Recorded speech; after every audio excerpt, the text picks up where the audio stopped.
It's such a linear argument against Australia. For 99 years, we have had an allied relationship with Australia. They have fought in every American war since World War I alongside Americans.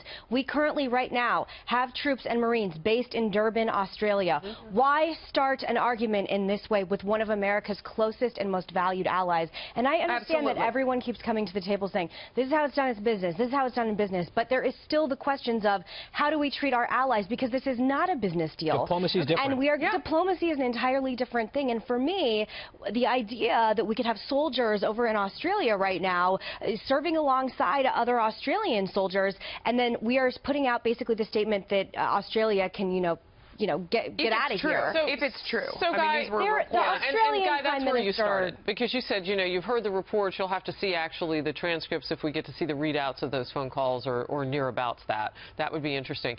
But what if this redesigns the way that we do it? What if it becomes more, and I wrote this down, the deal talk method rather than the old diplomacy method? No, I can understand why, to a lot of Americans, the notion of a new approach is refreshing and needed.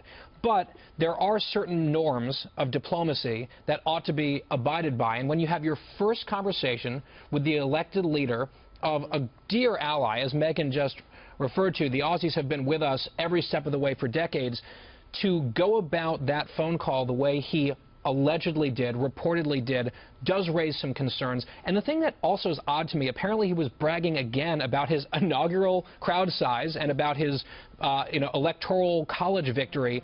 I don't understand why that would need to come up in a conversation with a world leader unless there's an insecurity that that leader doesn't view him as legitimate. We're talking size. But he's the president. I keep going